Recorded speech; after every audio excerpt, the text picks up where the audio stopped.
Assalamualaikum warahmatullahi wabarakatuh. Om Swastiastu, Namo Buddhaya. Selamat malam pemirsa pecinta sejarah lahirnya Nusantara. Kami kembali hadir di sela aktivitas kesibukan Anda. Kami admin Jawa Buana yang selalu menyuguhkan berita-berita sejarah khususnya yang terjadi di Nusantara, yaitu Indonesia. Kami akan membahas sejarah lahirnya Kabupaten Tuban. Sejarah Kabupaten Tuban dari hari jadi, legenda, hingga julukan Kota Wali. Kabupaten Tuban terdiri dari 20 kecamatan, 17 kelurahan, dan 311 desa.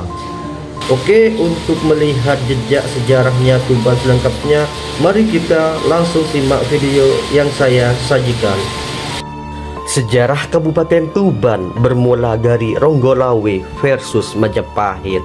Tahukah Anda sejarah Tuban bermula dari peristiwa pemberontakan Ronggolawe terhadap kerajaan Majapahit pada tahun 1295 Masehi? Dikutip dari website resmi pemerintahan daerahnya, Kabupaten Tuban merupakan salah satu dari 38 kabupaten dan kota yang berada di dalam wilayah administratif Provinsi Jawa Timur. Tuban terletak di pesisir pantai utara Jawa bagian timur. Tuban dikenal sebagai Kota Wali karena pernah menjadi pusat penyebaran agama Islam sejak era Kesultanan Demak yang berdiri pada 1475 Masehi. Seperti diketahui, Kesultanan Demak merupakan kerajaan Islam pertama di Jawa yang sekaligus meruntuhkan riwayat kerajaan Majapahit yang bercorak Hindu-Buddha. Sebelum era Kesultanan Demak, Tuban merupakan bagian penting dari wilayah kekuasaan Majapahit. Bagi Majapahit, Tuban berperan vital karena letaknya yang strategis dan menjadi sebagai salah satu pelabuhan utama sekaligus bandar dagang kerajaan.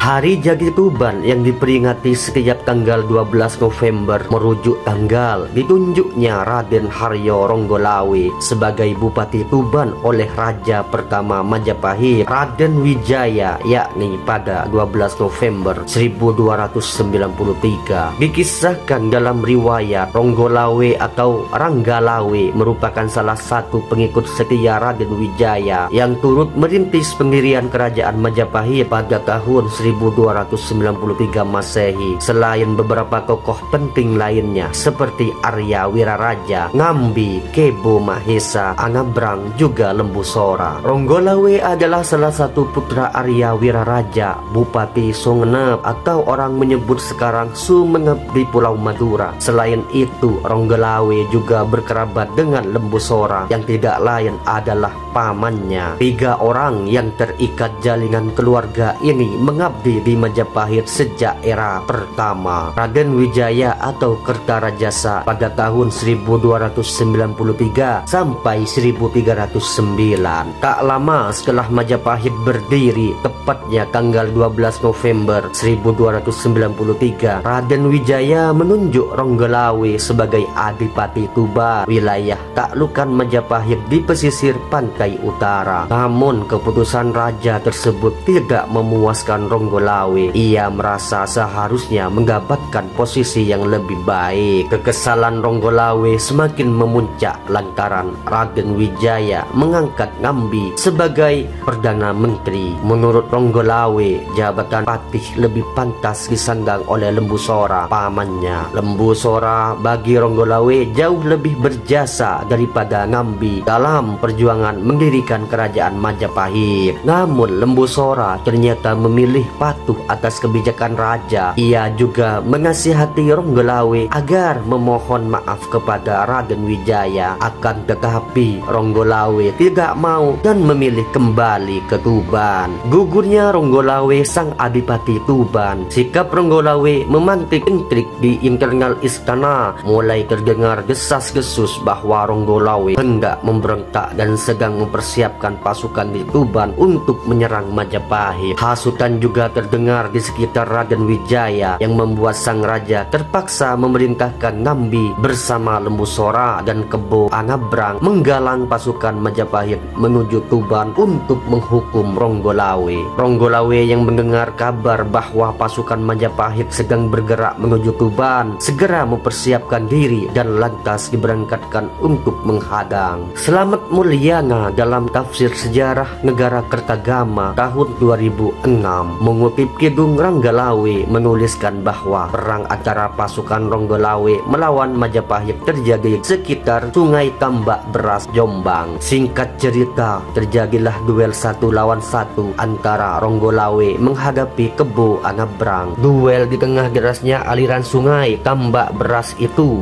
menguntungkan bagi Kebo Anabrang yang lebih piawai berenang. Ronggolawe di ujung mangut, lehernya dicekik Kebo Anabrang sampai tewas. Lembu Sora yang melihat kejadian itu berada di persimpangan jalan. Lembu Sora memang berada di kubu Majapahit, tapi Ronggolawe adalah keponakan yang dikasihaninya. Kehilangan kendali, Lembu Sora menikam Kebo Anabrang sampai mati. Ronggolawe pahlawan Tuban dan Majapahit. Kebo Anabrang dan Ronggolawe sama-sama tewas di Sungai Tambak Beras yang banjir darah akibat duel antara dua kesatria Majapahit tersebut. Keduanya adalah sosok yang pernah amat berjasa untuk Majapahit. Upacara kematian Ronggolawe dan Kebo Anabrang pun dilaksanakan sebagaimana mestinya sebagai penghormatan terakhir bagi mereka. Jenazah Adipati Ronggolawe dan Kebo Anabrang disucikan, dibakar, kemudian abunya dibuang ke laut.